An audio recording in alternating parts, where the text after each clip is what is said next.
Open thou mine eyes, Lord, that I may behold wondrous things out of thy law. So yan ang himo ang iyang parte.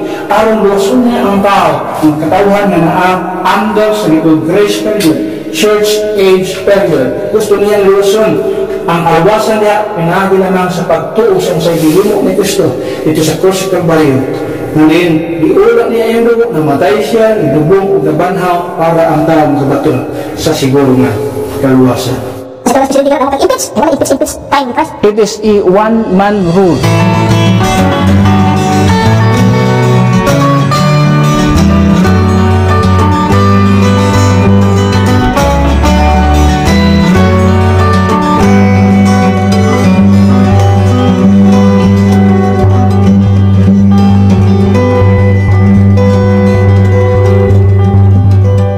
Okay, Psalms chapter 119, verse number 18. Ako ang masabi ni, and then ay verse kaya musunod, 161, 162. Verse number 18, ako masabi ni, open thou mine eyes, that I may behold wondrous things out of thy law. In verse number 161 and then 162, it says, princes have persecuted me without a cause, but my heart standeth in awe of thy word.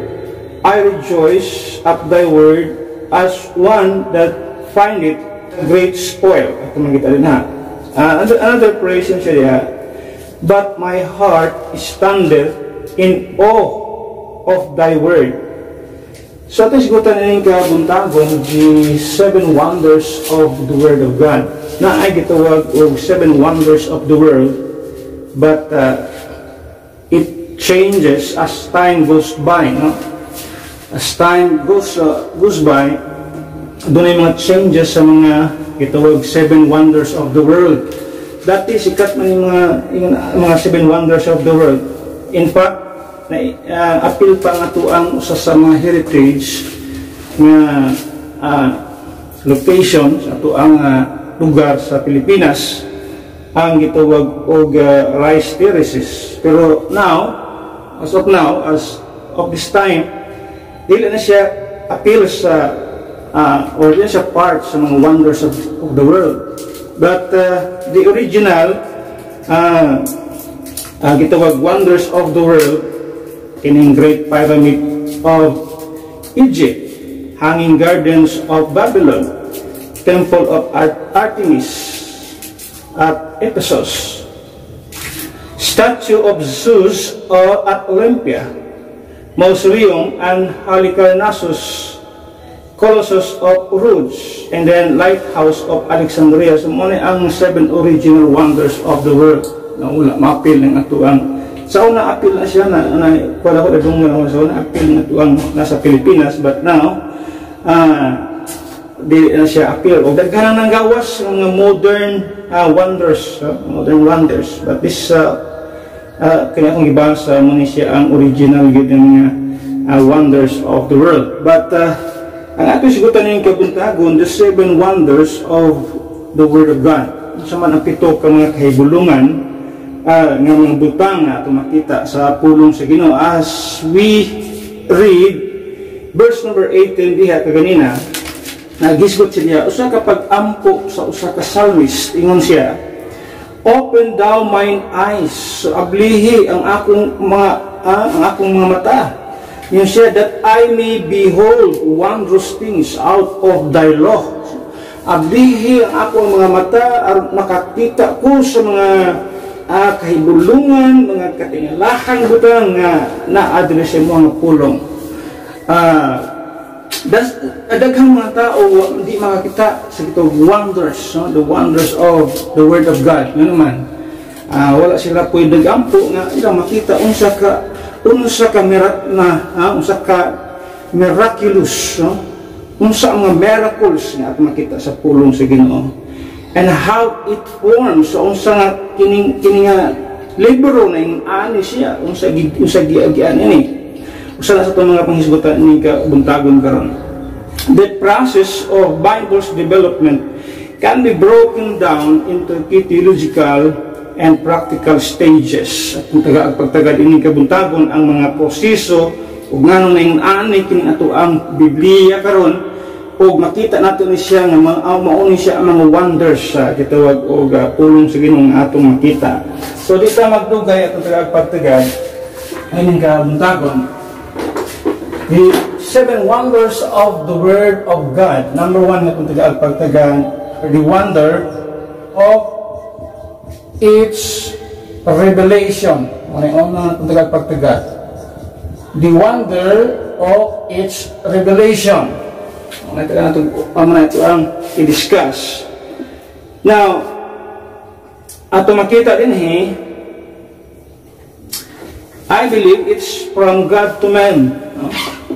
When we say revelation, that means it's from God to man. This refers to how God communicated His truth to humanity. Atong pagtagad ining kabuntagon, unsa gitawag giunsa pag-reveal at makita ri unsa nga klase sa revelation nga atong makita sa pulong sa Ginoo. First atong makita, God's word is a precise revelation. Precise, exact, dili pwede nga mahimong meet ang pulong sa Ginoo. It is because ang revelation sa Ginoo, ang iyang pagpadayag sa iyang pagkasiya, exact. In other words, daghan siya mga way nga iyang i-reveal ang iyang pagkasiya. God reveals Himself through nature, history, and human conscience. For example, at natanawang sa itong Psalms chapter 19, makita din Psalms 19, at kung makita din nga, diri gipaila-ila o kining butanga, o kining butanga ang nagpaila-ila sa unsa ang Dios. Ito makita din Psalms 19, verse number 1, then to verse number 4, it says, the heavens declare the glory of God, and the firmament showeth His handiwork. Day unto day uttereth speech, and night unto night showeth knowledge. There is no speech nor language where their voice is not heard. Now remember that, nga walay sinultihan o walay lingwahe nga dili pwedeng paminawon sa Ginoo. Every speeches, every languages, at makita din paminawon siya sa Ginoo. Sa verse number 4, their line is gone out through all the earth, and their words to the end of the world. In them hath He set a tabernacle for the sun. At makita din but the truth of the matter is that the heavens declare the glory of God, and the firmament showeth His handiwork. Kaning makita nimo sa kawanangan every night, magtuto ka sa kalangitan, makita nimo ang mga bituon, makita nimo ang bulan, makita nimo ang gitawag pag-declare sa Ginoo, mo ni ang nagpakita sa gitawag handiwork of God. Makita nimo nga dunay Dios. So dito mo yung nga walay Dios na naman, just like the atheists, no? Di silang nga na Dios, but kita nga mga Bible believer, we believe that there is God in heaven, nga gamhanan siya, nga naman nakita nimo sa unsang nahingahimo da ka nang gagilak-gilak sa kawanangan, way taong makahimo niya na.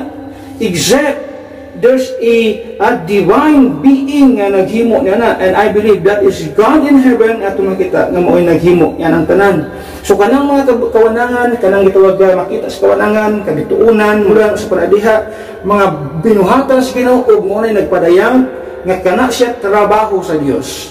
So, muna, i-reveal ka na siya. Precise ang revelation sa Ginoo. Gipakita niya na through nature. Through gitawag og mga gitawag unsay nakita sa universe, no? Sa iyang gihimo. And in the book of Romans chapter 1 verse number 20, ato makita din Romans chapter 1 and verse number 20, Romans chapter 1 verse number 20, it says, for the invisible things of Him from the creation of the world are clearly seen, being understood by the things that are made, even His eternal power and Godhead, so that they are without excuse. So yun sila for the invisible things of Him, ang mga butang na dili makita, yun sila are clearly seen, being understood by the things that are made. So nasabta na ito adunay Dios tungod kay na aning mga hinimo sa Ginoo. So that is a precise revelation of Himself. There's God in heaven through what? Through creation. At makita diha, through creation makita o nagpadayag ka na siya nga dunay Dios. So He revealed Himself, at makita God reveals Himself through His creation. And not only that, God's Word, mga makita din ha, not only God's Word is a precise revelation, but number two, God's Word is a peculiar revelation. It is a peculiar revelation, in other words, extraordinary, no? Not ordinary act, or not ordinary things na makita day by day. Ang pulong sa Ginoo gipadayag siya extraordinarily. At makita ingon ang pulong sa Ginoo. In verse number 1 and 2 in the book of Hebrews 1, chapter 1, makita naman diya nga even sa diya ang Kristo siyang anak. So God reveals specific truths through direct communication, visions, or even Jesus Christ Himself. Makita naman na Hebrews chapter 1. Hebrews chapter 1. Then in verse number 1 and 2, it says, God who at sundry times and in diverse manners spake in time past unto the fathers by the prophets. Verse number 2, hath in these last days spoken unto us by His Son, whom He hath appointed heir of all things, by whom also He made the worlds. At makita din na. So God reveals specific truths through direct communication to prophets and even to His own Son, Jesus Christ. Diya ipadayag ang mga specific truths at makita. Now, it is a peculiar way of revealing God's Word. Yang mga pulong ipadayag niya, pinagin ng klase sa mga tao. And then, ato makita diha, let us see, God's Word is a purposeful revelation. So there's a purpose. Nung gi-reveal niya king iyang pulong. And I believe to make God's will, character, and plan for salvation known. Muna katuyuan sa Ginoo, muna katuyuan sa pulong sa Dios. Muna purpose so that ang mga tao masayod siya sa plano sa kaluwasan sa Dios. In fact, ato nang gibasa or pila sa simana ato nang gibasa 2 Timothy chapter 3, then sa verse number 15, makita nimo dinhi nga lumay usa ka batan-on nga sa Biblia nga nasayod na sa pulong sa Ginoo in verse number 15. And that from a child thou hast known the Holy Scripture, which are able to make thee wise unto salvation through faith which is in Christ Jesus. So may purpose nga nung gi-reveal ang pulong sa Ginoo so that ang mga tao, you and me, makasabot kita, maging wise kita sa simple plan of salvation. Masabta na to, may baluan na to nga dunay plano ang Ginoo sa tungod sa kaluwasan. Munay purpose. So it is a purposeful revelation. Wala na siya gi-reveal para lang gitawag og dunay basa-basahon ang tao. Wala siya gi-reveal aron lang dunay pangpalipas sa oras ang tao. It was revealed. No, God's Word was revealed at makita because doon siya purpose to make God's will, character, and plan for salvation known to mankind.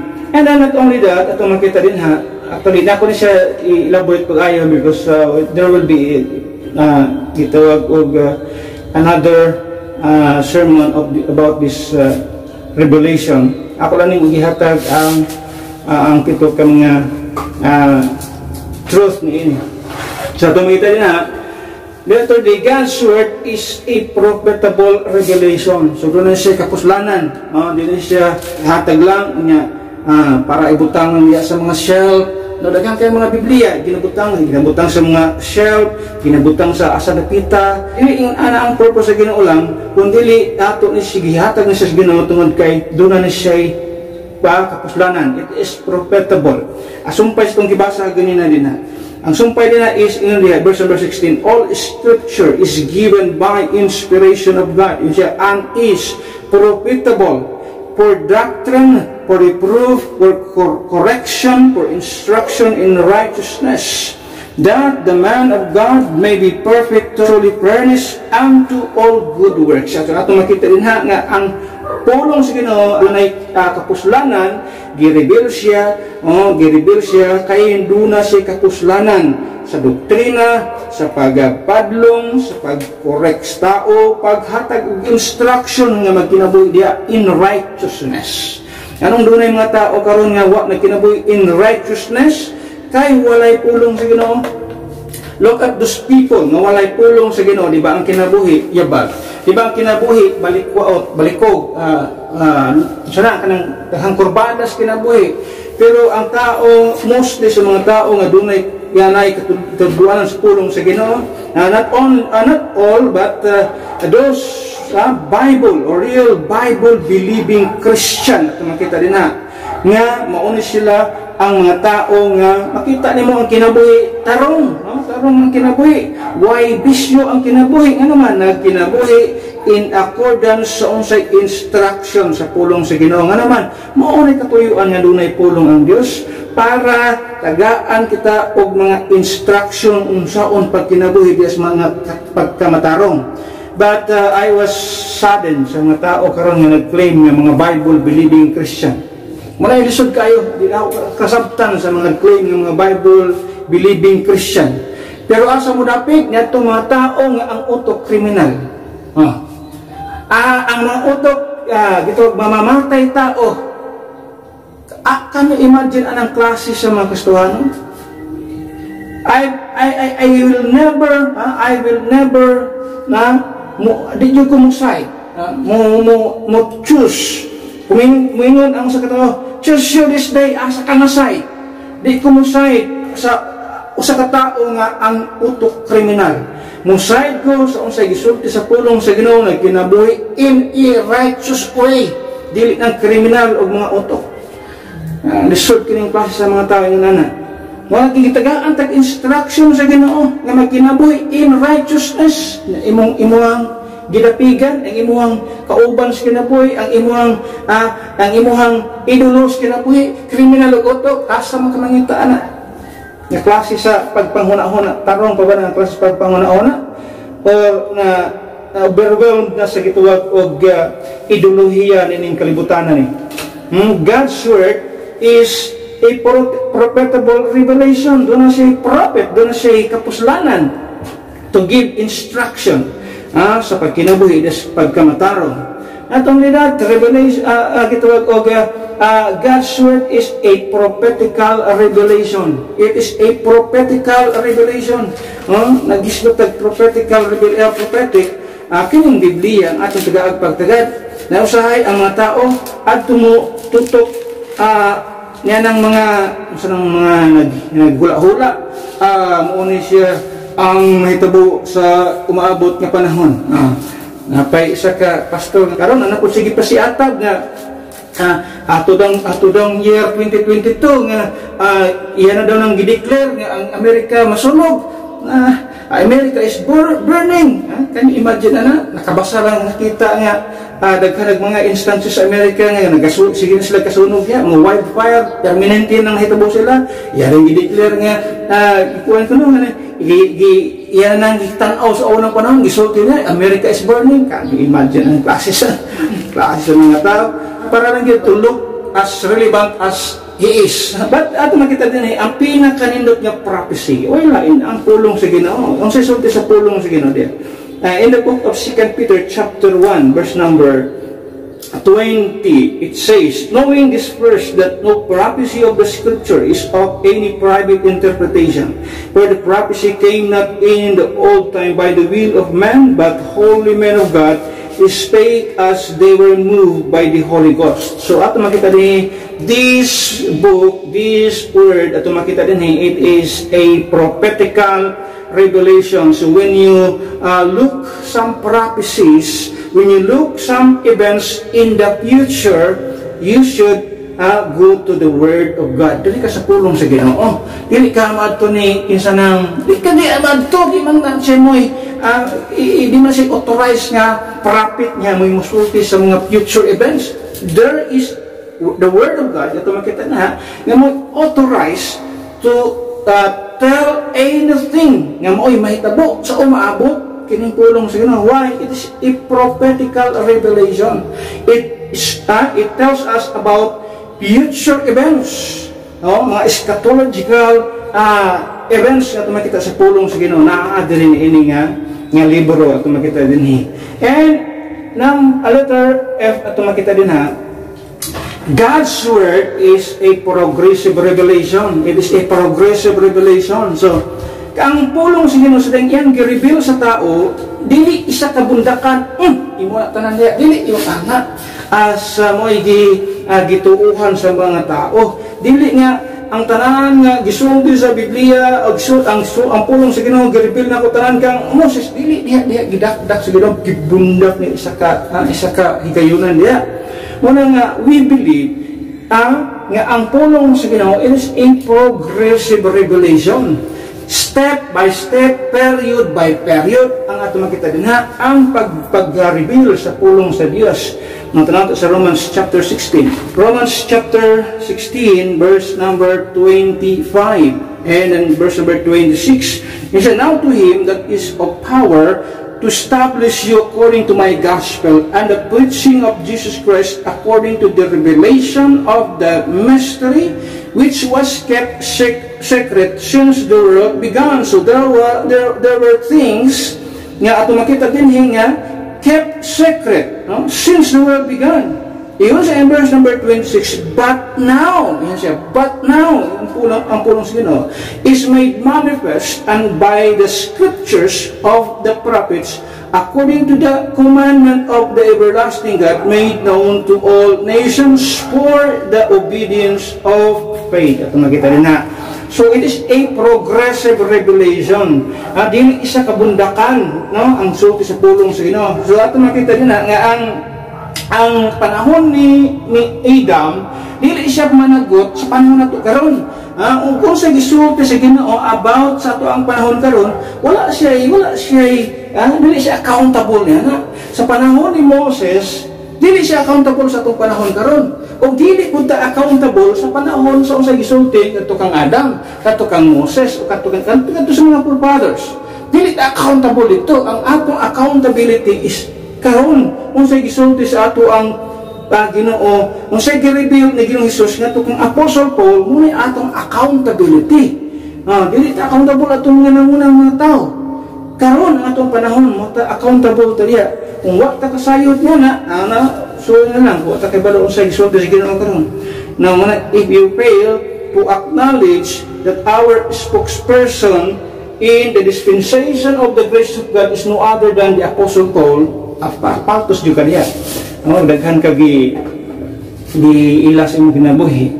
And lastly, God's Word is a permanent revelation. God's Word is a permanent revelation. The moment nga ang Biblia na kumpleto, it was completed at makita, I think 96 AD during John the Beloved when he was in the Isle of Patmos, the last revelation to makita, the book of Revelation. At makita niya, the Bible was completed. Kompleto na ang Biblia, and now it is a permanent revelation. No other revelations needed. Wala na kinahanglan pang revelation. Di na kinahanglan ang Ginoo mo reveal pa sa imong mga damgo. Damgo ko mo ni. Ako ginutuhan may managingos Ginoo sa kong damgo. Dili. Kung na imong damgo, sukwahi sa unsay isulti sa Biblia, pasag din ang imong kalimtin na imong damgo, pasag din ang imong damgo, wa na hinungdan nga damgo nga naman. Sukwahi na sa pulong sa Ginoo. Ang final na revelation, dili sa iyahang pulong. So, kung anak ka wonder, kung anak ka, if you want to see wondrous things sa pulong sa Ginoo, that's one. The wonders or the wonder of its revelation. Unsa pag-reveal sa Ginoo sa atong kinabuhi, unsa ang katuyuan nga nung gi-reveal na sa Ginoo sa atong kinabuhi. Number 2, ato makita din number 2, the wonder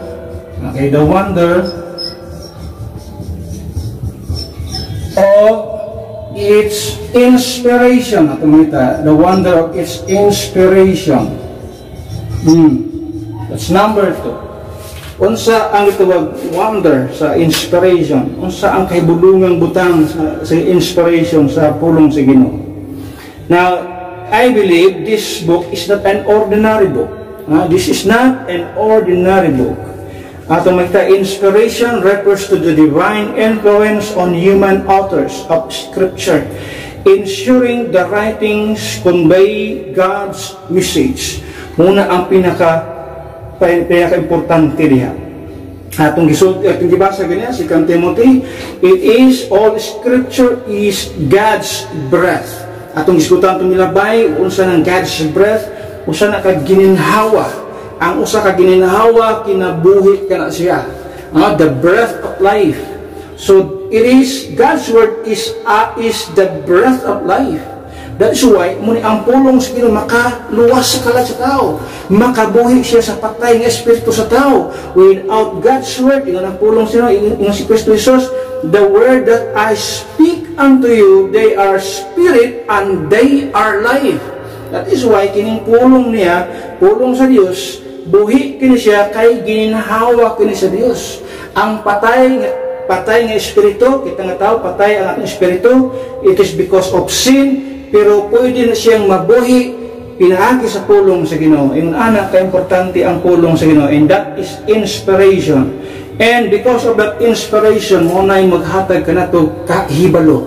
Muna'y maghatod ka na ito na makasabot kita sa pulong sa Ginoo. You talk about understanding the Scripture or the Bible. Sa diha is inspiration. Inspiration is to make dead men alive. No? Muna'y pasabot din ha, ang tao nga patay, buhion sa Ginoo. That's inspiration. Ang makahimo lang sa pagbuhi sa patayng espiritu sa tao, mo nang pulong sa Ginoo. And the spirit in man, muna siya ang pamaagi, once mabuhi siya, muhatag siya og understanding, no? Sa gitawag kinabuhi sa tao. So, unsa ito makita din sa inspiration? Muna siya, men spoke from God as they were carried along by the Holy Spirit. Gibasa ito ganyan ang versikulo, 2 Peter 1:21. God is human authors, personalities, styles, and experiences, but the result is His authoritative word. At makita din ha. So dito magdugay natay usa ka lesson ana about inspiration. But number 3, at makita din ha.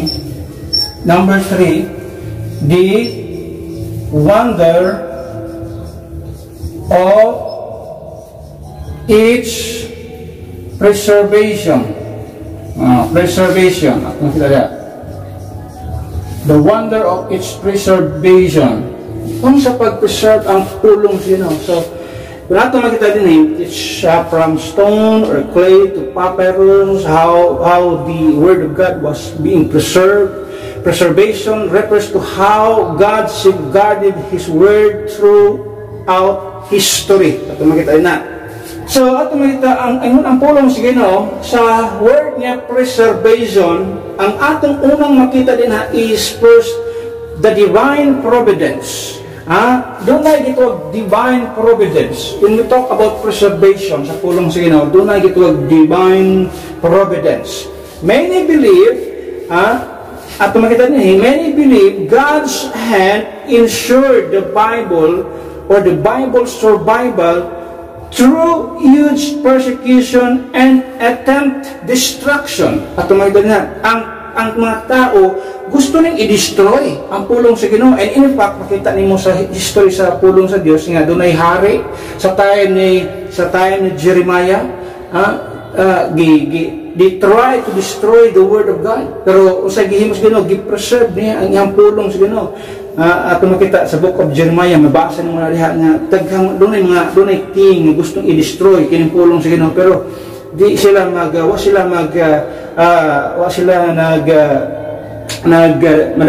ilang plano nga i-destroy lang ang pulong sa Ginoo. Nga naman ang Ginoo sa iyang pag-preserve, yan ang promise daan tanawa sa gitawag og Psalms 12. Psalms chapter 12 verse number 6 and up to verse number 7. Nakita nimo din ha. Psalms 12 verse number 6 to verse number 7. It says, the words of the Lord are pure words, as silver, tried in a furnace of earth, purified 7 times. At makita niya, ang pulong sa Ginoo, siya purified 7 times. In verse number 7, thou shalt keep them, O Lord, kung sa ikip sa Ginoo, ang iyahang word. No? Thou shalt keep them, kanang them that referring to the words of the Lord. At makita niya, iyan siya, thou shalt preserve them, O Lord, thou shalt preserve them from this generation forever. At makita niya. So, gikan nining henerasyon, hangtod sa umabot pa nga henerasyon, imong ipreserbar ang imuhang pulong. So, ato makita din yung anak yung anak ang usa sa mga wonder na makita sa Biblia, ang pagpreserbar sa pulong sa Ginoo. Doon na siya gituwag divine providence. Kung ang Diyos na nagsaad gayang ipreserbar ang iyang pulong, iyahan ang ipreserbar, dili na siya pwede nga mawala na siya. Di na siya pwede nga gitawag og sagulang siya o kung sa diha. Although ang yawa aning kamot nga iyahang i-destroy, iyahang ikurak ang pulong sa Ginoo, pero wala nagmaterialize ang plano sa demonyo nga iyang i-destroy. Although na ay mga Biblia nga nanggawas karon nga mga corrupted yung mga Biblia, but the real word of God, the Bible of God, ang Biblia sa Dios gyud gyud pure. The word of the Lord, the words of the Lord are pure words. So, na ay pure words kung ipreserbar ang Dios mo nang atong nakita o makita nato na karon sa King James Bible. So that is why gitawag kita diri og King James Bible only. Na naman diha nato makita ang pinaka pure words of God.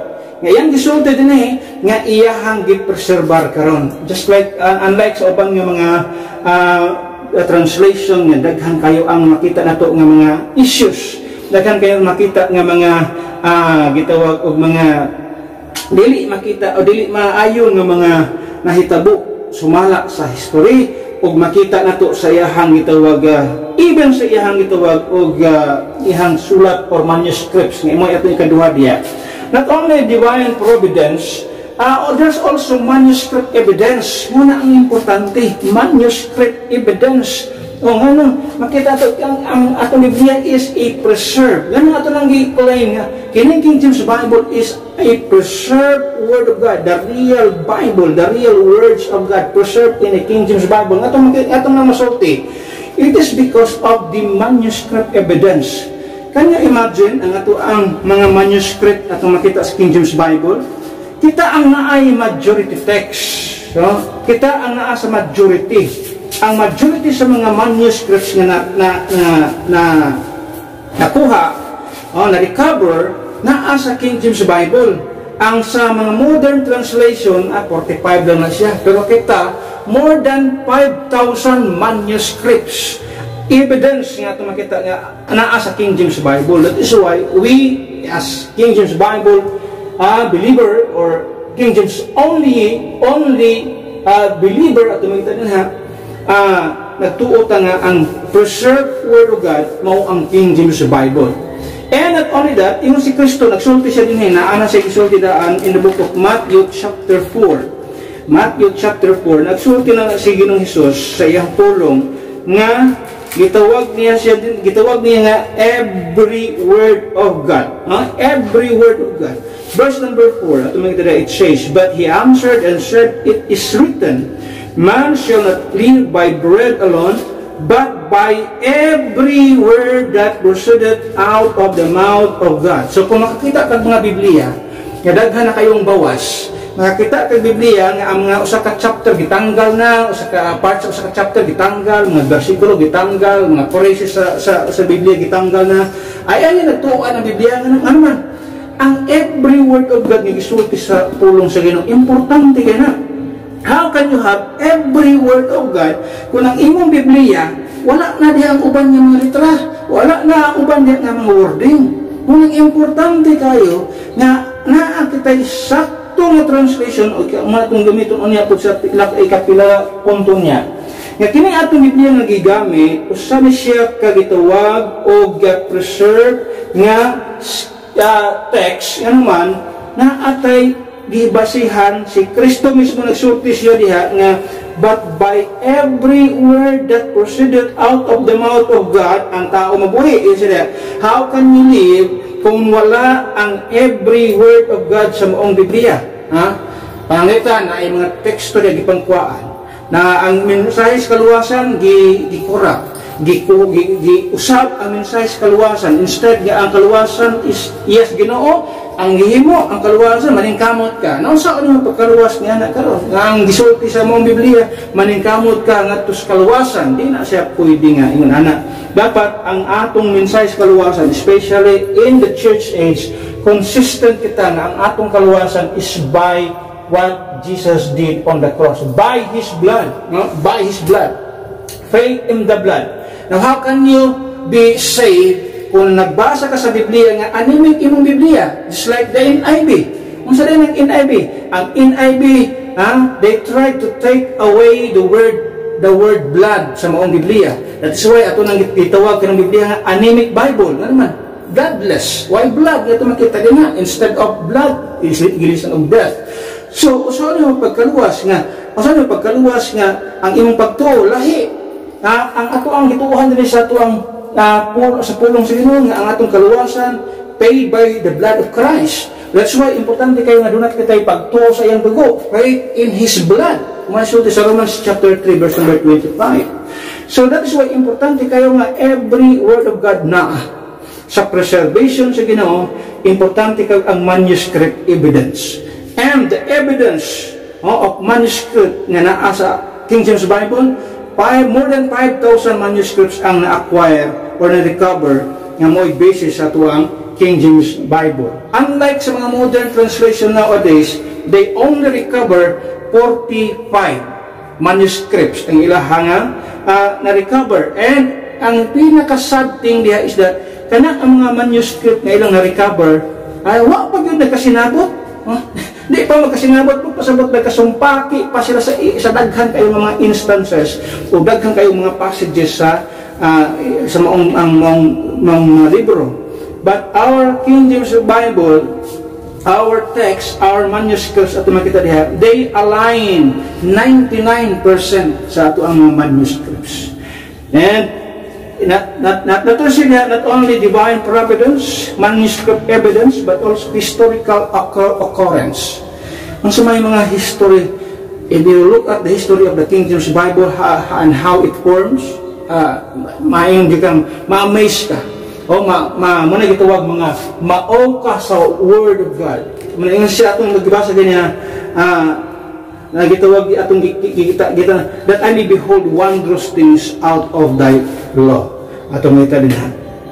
So, ang purpose nga ng i-preserve ni Ginoo is to provide future generations with an accurate record of God's Word. Nga nang doon ay preservation ang pulong sa Ginoo so that every generation, sa atong ibasa ganyan sa book of Psalms, from this generation forever. So, every generation gisiguro sa Ginoo nga matag henerasyon sa human history, sa human kind at makita din na dunay makakuha sila og insakto accurate nga record sa pulong sa Ginoo. Dili nang asa man ang pulong sa Ginoo, asa man ang pulong sa ingon pa sa Bible corrector nga sikat-sikat po na siya nga Bible corrector. Ang pulong daw sa Ginoo nasa King James Bible, ang pulong sa Ginoo nasa NIV, ang pulong sa Ginoo nasa ESV, nasa Old Translation. Unsang klase na sa gitawag og King James na nga ang pulong sa Ginoo naani-anang uban nga mga translation nasa partly nasa sa King James Bible. Ang pulong sa Ginoo iyon siya iyang ipreserbar, na iyang ipreserbar dili kay sa uban nga mga translation tuwa dito sa ubang translation dili iyon ana magpreserbar siya usa ka libro na usa ka pulong nga mo'y basis sa gituwag og gituwag og mo'y source unya sa uban pa nga mga henerasyon nga umaabot. So ato makita niya, that's the wonder of its preservation. And the number 4, ato makita niya, number 4, ato makita niya, the wonder, number 4, the wonder of its canonization. Okay, canonization. Canonization. Ang spelling. Canonization. Canonize. What is the word canonization? Ano sa mga word nga canonization? Canonization is the process by which the books of the Bible were recognized as authoritative and sacred scripture. So, dili na ito makita na ang word nga canonization mo, di ba? Canonize na tumadunggan, gigamit na sa mga Catholic people, especially when they canonize saints. Mag-canonize sila og usa ka santos, iagi na sa process of canonization. So, ang word of God, niagi sa proseso nga gitawag canonization. Pero ato makita din ha, ang pag-canonize sa pulong sa Ginoo, although it's made by men, pero atong makita rin nga, siguradoon nga, kana nga text, kana nga manuscript is the word of God. So mo lang doon ay gitawag og argument or debate nga nahitabo sa ang King James Bible dati na may apocryphal books. Ang pinaka-original na King James Bible na may mga apocryphal books. So, ang pinakatubag niya na, anong na apocryphal books sa King James Bible? It is because, during the time, sa gitong England, it is a law, it is their law, nga every book, at every Bible, there must be a apocryphal book nga i-include din ha. So, wala'y mahimo ang mga believers, anong nga tayo nga, na ang naadiha ang apocryphal books, it is because it is a law. Pero it was never accepted as a canonical books.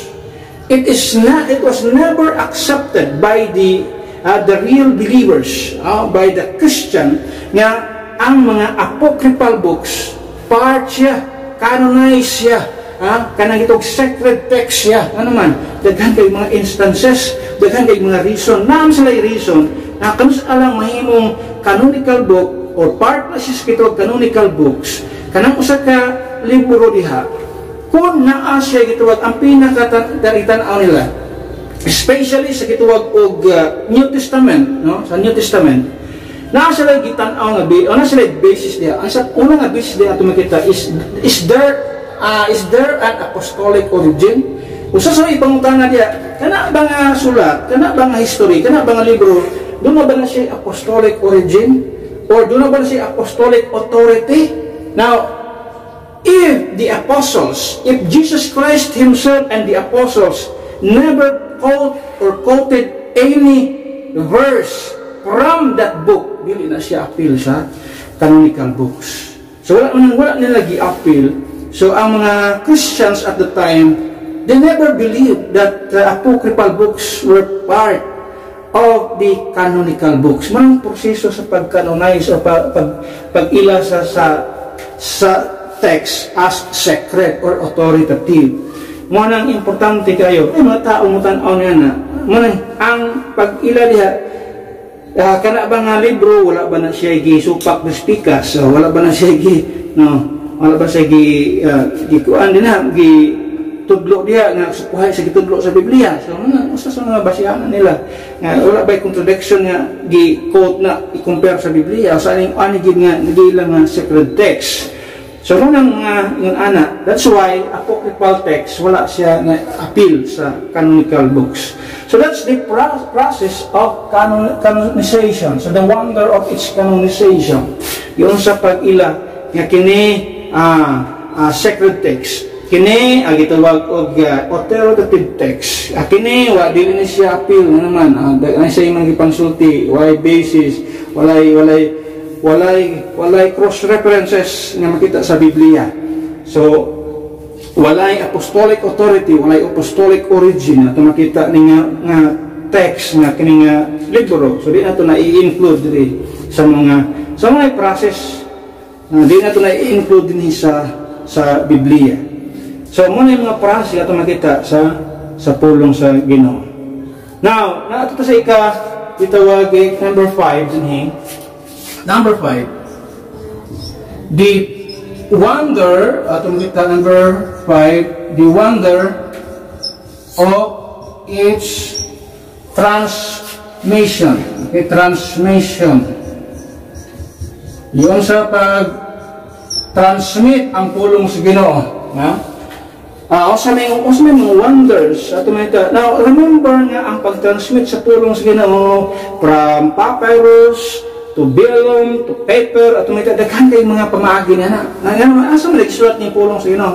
Maybe one day itong tanawon ang mga materials yung gamit sa Ginoo para masulat ang iyang pulong. So sana na ang papyrus, vellum, another material, paper at Now, the transmission involves copying and distributing biblical text. Muna siya ang pinakausapod katrabahuso ang pag-transmit sa Word of God to another material nga sulatan sa pulong sa Diyos. Kanya imagine na pagkabaga anang pulong sa Diyos niya. Muna trabahoon kasi nagtrabaho niya na mga scribes. Ang trabaho sa mga scribes, muna sila usa sa mga preservation is copying or copying text. Kopyahon, gikan sa mga uban nga mga materials, i-transfer sa mga modern nga materials. Karon ang papel i-transfer na sa digital platform. O ang Biblia, ilang kay sa papel, sa mga digital platform. So na yung Biblia, makita nimo mahimong app sa cellphone, app sa software sa computer. Makita nimo din na, di lang kay sa papel nga. Pero dili basta-basta ang pag-transmit trabahoso kaya ang pag-transmit niya na. Kung imong tan-awon sa history sa mga scribes, sila mo mag-transmit sila pulong sa Dios. Di basta-basta, accurately, ilahang i-transfer ang sakto nga pulong sa Ginoo. Kung nga sila nasayop, huwag papel, labay. Another po, sulat na po. Kabi nga na sila ka-meticulous metikuloso nga mag-sulat, mag-transmit sa pulong sa Diyos sa lain, sa gikan sa unang material nga sa laing material. Yung anak na trabahoso, para lang usa, para maabot sa itong panahon karon ang words of God. No? Salamat ni mga tawhana nga gigamit sa Ginoo aron mag-transmit ang pulong sa Dios from stone to papyrus, from papyrus to vellum, from vellum to now modern paper na. Daghan kayo yung anak ng mga sequence. So salamat din yung mga klase sa mga tao na gigamit sa Ginoo. Kasagaran yung mga kuanin sila, mga scribes. Mga sila yung mga writer din sila sa unang panahon. Kabantay ka sa time ni Jeremiah, siya tigsulat. The scribe, ang yung scribe, si Baruch, mo ay tigsulat sa isulti si Ginoo. Ang Dios misulti kang Jeremiah. Si Jeremiah, kung musulti nga ito kang Baruch, mo isulat. Isulti si Ginoo. So, ang proseso from God to his prophet, si Jeremiah, and then sa prophet nga to sa iyang sekretary nga si Baruch, the scribe, muna tigsulat sa pulong si Ginoo. Nga na sila ang proseso ba? Di basta-basta. That is how the Word of God transmitted. I-transmit, ikan sa Ginoo, nato sa tao, ang tao, i-transmit sa papel, ikan sa gitawag og mga materials, from another materials, to another materials, to another materials, to another materials. Can you imagine sa proseso na grabe yun. Pero, salamat nga, naaning matuhana gigamit sa Ginoo, and we have now the Word of God. Munang kung wa man tayo pure Word of God karon, why pulos nga itong himo why pulos nga itong pagtunan kung wa tayo pure Word of God. Kung dahil mga tao magtulog, diwa na tainted din ng Biblia, corrupted din ng Biblia, wala na tayo pure words nga makita din usay pulos. Pero I believe nga dunay pure as what God has promised sa iyang pulong nga iyang i-preserve ang iyang pulong from this generation forward. So by a true transmission, gina-transmit ang Word of God sa managlahi-lahing material sa gigamit para naatay pulong sa Ginoo. So ato may din number 6. Okay, number 6 pagtagal. Number 6, wonder of its translation. That's number 6, translation. Okay. Ato makita din the wonder of its translation. What does it mean? Saan po naibot pasabot niya na? In other words, this process, ato makita din it is from language to another language. Muna po na translation na ito makita din ha. Sa mga wonder na ito makita sa Biblia, kanang translation. Doon ay mga tao nga, walay accurate na translation sa Bible. Tanan nga mga translation na ay sayop. Walay dili sayop na yun sila nga sa old group na din ko nabilong dati. Ang among treatment sa Biblia, it is the nearest translation. The King James Bible is the nearest translation from the original text. Muna imong believe. Pero wakong tuon na muna usas ako question in my mind, kung na-question sa ilaha. Pero usas ako mga question back in sa akong mind, akong makita diha nga, kung nearest translation ng akong Biblia ang gigamit ko, so doon na ginaysayap yun. Kamo man among believe. I don't po sa inyong anong panahon, sa inyong pagtuos King James Bible. Pero muna akong denomination dati, no? Muna among pagtuo sa Biblia, sa King James Bible. It is until na, muna ilang pagtuo. That is why, thank God, gikuha ko sa ginawa na inyong klase sa grupo. Gibalhin ko sa another group nga nagtuo nga ang King James Bible is the pure Word of God. Perfect ang translations. There's no error whatsoever na makita niyo sa King James Bible. So salamat ko sa ginawa nga iya kong gitransfer ni ining grupo nga nagtuo nga ang King James Bible, there's no error. Walay sayop ang King James Bible. It is the pure, preserved words of God na ito makita din muna King James Bible. So muna akong gituuhan karon. Ang word yung translation is from language to another language. So I believe nga there's a perfect translation. There is a translation nga walay error. That is why I believe the infallibility, the accuracy of the King James Bible, ito makita din accurate ang mga wordings nga nasa King James Bible. Sakto siya sa unsay gisulti sa original o insakto siya pag-abot diri sa gitawag og King James Bible. It is because the word translation is from the Latin, ang Latin word is translatos, is to carry over or to transfer. Buta sabot kung kining butang nga ako na siya i-transfer, ibutang ako sa laing butang. Pag-abot dito sa usa ka butang, maura ang butanga mo na yung word nga transfer, translatos, translation in modern sa atong modern language. So kung unsa tong akong gi-transfer sa usa ka lugar, maunan ma-transfer. Dili pwede nga akong i-transfer ning butanga pag-abot dito sa Pikas, lahi naman. Ito na yung butang dito, gikan din Biblia, pag-abot dito, fairy tale na, dili na pwede ang Biblia. Unsay imong gigikanan, the word translatos means unsay gigikanan. Maura na ikabot dito because the meaning ana nga word is transferred or to carry over. Mura siyang buto sa buti na. So I believe that there is a perfect translation in our time. So kung na mga tao, na mga Bible teacher, kung nag-claim nga ang Biblia, there is no perfect translation as of this moment. Kanang tuhanan na baka ko na. Kung wala mang tay perfect translation karon, di na lang magtudlo na ini. Daghan man ni baka, daghan man ni kulang unya. Magtudlo-tudlo ta ni kasi pulos. Natay mga butang nga dili matudlo tungod kay kulang. Kulang man ang Biblia, wa man insakto. Usa man to ang bisag bag 1% sa Bible ha, may kag 1% nga kulang sa Biblia. O ato ingon 1% sa Bible. Kulang. Kaya pala kang 1% sa Biblia, kung kaya imong basihan, niya kulang na, parte na nadakua, parte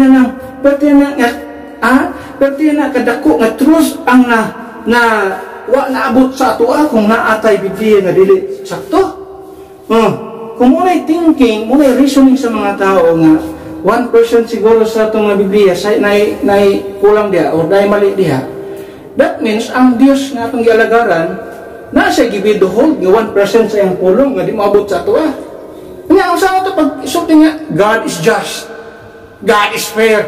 Kaya karon pag-treat niya sa tao, gitagaan ta niya kulang-kulang na pulong, unsang klase sa reasoning.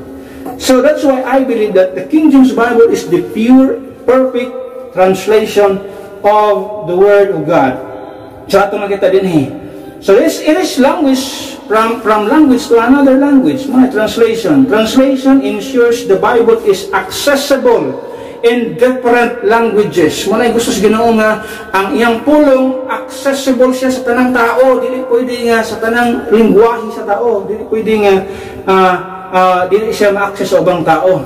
Although English is the perfect translation, at least kung nga mo translate mo sa Bisaya nga language or in a Filipino language, sakto na to nga ang atong pag-translate, insakto po. Gikan po ta mo translate po ta nga gikan sa original nga text, basihan na to ang King James Bible, mo translate ka sa insakto. Dili itong i-translate nimo nga doon naman duha ka process of translation God. Muna duha ka way of translation. Verbal equivalence and dynamic equivalence kanang duha. Ang dynamic equivalence mo ng thought for thought ang way of translation. Basahon nila ang Biblia niya, kuhaon nila ang thought, mo to isulat. Ang atong King James Bible dili dynamic equivalence. It is a verbal plenary equivalence. In other words, it is word for word translation. Muna ang King James Bible. Muna nga makita nimo sa King James Bible itandi mo sa uban pero talaga yung lahia og dating ang dating sa gitawag og translation. Na mga translation, especially ang Old Testament, doon na isa ka gitawag og duha ka klase po na siya nga duha ka klase nga Hebrew text. Pero ang ato ang gigamit sa tuang text sa King James Bible is the Masoretic text. Muna ang Hebrew Bible, Masoretic text. Naa siya translation nga nag-exist. Ang mga gitawag Septuagint.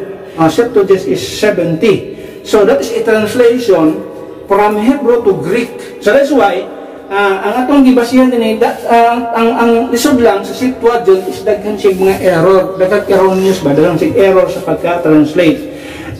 Naipaiban nga Vulgate, translation sa Vulgate from Greek to Latin. So gikan sa Greek translate into Latin. Mga modern translation sa gitawag og New International Version NIV, mga modern translation. Our King James Bible gikan siya sa gitawag og Masoretic text, the Hebrew Old Testament text, ug ang ato ang gitawag basis sa gitawag New Testament is the Greek, the Textus Receptus of the New Testament text. So muna ato ang basis sa King James Bible. Wala na ito gibase ang ato ang mga translation or ang King James Bible nga translation sa uban pa nga mga gitawag og manuscripts such as panguban niya Codex Sinaiticus, Codex Vaticanus. Wala ito gibase ang ato ang King James Bible anang mga ato nang gitawag na mga corrupted text, minority text, corrupted. Nga ito ang basis ato ang gitawag og King James Bible. Sa Old Testament is the Masoretic text and the New Testament is the gitawag og Textus Receptus. So muna itong basis, muna ito ang source sa translation sa King James Bible. So, dito ang dugay yun sa translation. Ato ka sa number 7, the wonder of its illumination. The wonder of its illumination. Wala na yung Biblia wala na yung libro sa kalibutan. Biblia lang. Ang dunay o gitawag ito wonder na makita nato nga dahil Holy Spirit nga maggiya once mubasa ka sa pulong sa Ginoo. Mga books like books ni Shakespeare o sa panguban ng mga novel books.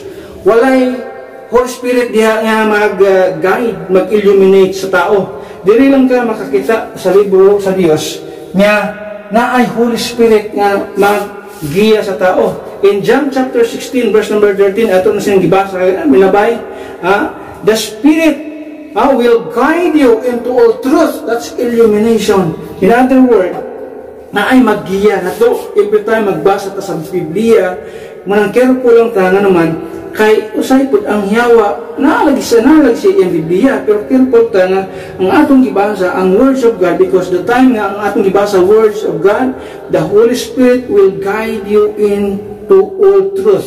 Kung magbasa ka sa Biblia, niya, gusto nyo kang makasabot, kita sa Ginoo mo kasing-kasing nga, gusto nyo kang makakaton, just like sa gitawag Eunuch in the book of Acts chapter 8, nagbasa siya sa libro, sa book of Isaiah, nagbasa siya about, unsa man yung gisulti about, kinsa man tao nga gisulti din So, unsa gihimos Ginoo, nagpadala siya, o usa ka tao, nga mo imutudlo, the Holy Spirit, naghatag o nagpadala ko sa katao, guided gitawag si Philip as filled or full of the Holy Ghost at a time.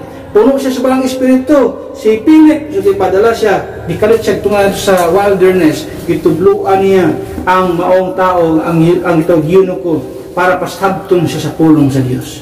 So na ay mga instances ngayon, anak, nga ang Holy Spirit mo gamit siya sa katao aron mas pasabton kaniya. Pasalamat ko na itaong gigamit aron makahibalo ko unsa ang dispensationalism, unsa ang dispensational teaching, unsa ang dispensational truth, unsa ang rightly dividing the word of truth. Pasalamat ko nga dunay taong gigamit sa Ginoo niya na kung wala, magpabilin ko sa kuang old knowledge nga mura ba og walay kalainan sa uban nga mga denominations, parehas lang tanan, no? Pumunan gitawag og covenant theology nga doktrina.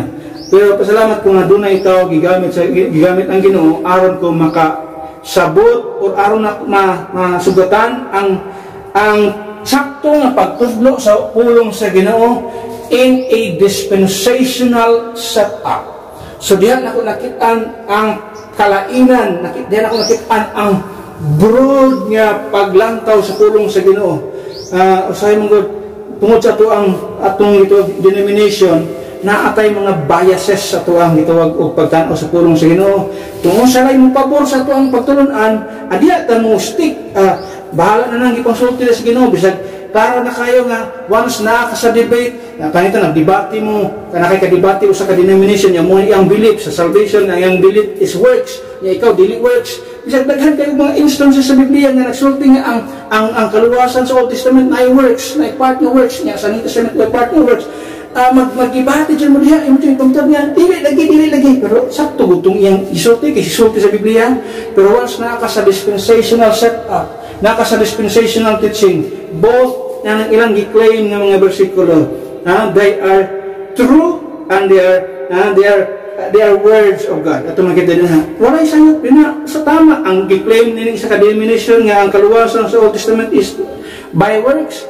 Tama man ang gi-claim, by faith and works lagi sa Biblia. Pero he is using Old Testament passages. Pero ang sa pagdiri gamit sa sayang gitawag nga gusto niyang i-prove nga ang kaluwasan is by grace alone, through faith alone, by using sa gitawag mga New Testament passages. Nagkadebate na lang sila. Pero ang pinaka-insakto man nila is dispensational setup. Mura man nila ang pinakatubag din ha kung naa kay knowledge about dispensation. So, salamat nga ang Holy Spirit magamit ang tao aron pasabot ka na ito. How important kining mga passages ngayon ani nga mga contradictory. Actually, they are not contradicting each other. They are not just put in a right place. Manang uban nagkasumpaki na hinoon. Pero kung ila lang gibutang ang mga passages sa iyang right place and in his right time, at makita yun ha, walay gitawag og contradiction sa pulong sa Ginoo. Ang nagka-contradict lang man ang utok sa natudlo, muna gitawag, muna ay contradiction diha. Pero once gamitan nimo sa gitawag dispensational setup, in na klase sa teaching, nga lahi ang time sa Israel, lahi ang time sa church, ang sa time sa Israel, under sa law, ang time sa church, under sa grace period, ang time sa tribulation, ang time sa tribulation pa na siya. Ang time sa millennium po na siya. Dili pwede nga mga isagol-sagol ang mga passages niya para o intended niya ng mga period of time sa mga period sa sa mga time nga gi-designate sa Ginoo sa mga lain na klase ng mga tao. Once ito na sundan, wala ay problema ang pulong sa Ginoo. So these are the 7 wonders of the Word of God na ito makita din. Kung sa Sultan sa Biblia, open thou mine eyes, Lord, that I may behold wondrous things out of thy law. So, yung mga kahibulungan, mga butang, mga wondrous things at makita sa Biblia. Revelation, inspiration, preservation, canonization, transmission, translation, and illumination. These are the 7 wonders of the Word of God. Ito makita din once imo nang makitaan, dili ka magmakuli sa paghatag og panahon diri sa pulong sa Dios. Naman mo man makita man nimo unsa ka unsa ang mga wonders nga naa sa pulong sa Ginoo. Especially makita nimo kung i-illuminate ang imong kasing-kasing sa Dios mahitungod sa kaluwasan. Ang kaluwasan pinaagi lang sa gihimo ni Kristo Jesus dito sa krus Kalbaryo. Wala na laing gumaging ang tao makabaton sa kaluwasan kundi pinaagi lang sa giula niyang dugo dito sa krus Kalbaryo, sa iyang kamatayon, gilubong, gibanhaw siya aron ang tao makabaton sa kaluwasan. O sa mga gustong illuminate, gustong hayagan ang imong kasing-kasing aron imong masabtan ang simpleng kaluwasan nga gihimo ni Kristo sa krus sa Kalbaryo, nga way laing bayad niya na kundi ang dugo lamang ni Kristo Jesus dito sa krus Kalbaryo nga yang giula almost 2,000 years ago. Gamay na lang ang panahon, gamay na lang nga tuig, mahimo na ng exactly 2,000 years. So kung si Kristo namatay 33 AD, gamay na lang. Unsa na lang 2025. Kung si Kristo namatay 28 AD, pinalang ka tuig mo exactly, no? Sa iyang kamatayon 2,000 years namatay si Kristo sa krus sa Kalbaryo. So yan ang gihimo ang iyang parte aron luwason niya ang tao nga naa sa gitawag church age, mga katawhan nga naa under sa gitawag grace period, church age period. Gusto niyang luwason ang luwasan niya pinaagi lamang sa pagtuo sa unsay gihimo ni Kristo dito sa krus sa Kalbaryo. Nalin giula niya iyang dugo, namatay siya, ilubong ug nabanhaw para ang tao makabaton sa siguro nga kaluwasan.